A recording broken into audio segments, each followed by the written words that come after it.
A FPV drone usually damages or immobilizes a tank with one strike, which is very cost effective, resulting in Ukraine often sending more drones to take out the tank completely.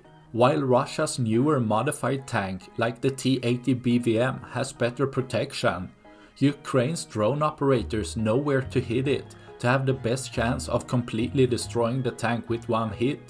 As the back section of the chassis and turret have limited armor and explosive reactive armor, the warhead can penetrate down into the ammunition inside the tank, as seen with this perfectly placed strike, resulting in the whole tank exploding, turning it to scrap metal with one strike, leaving one less for tomorrow.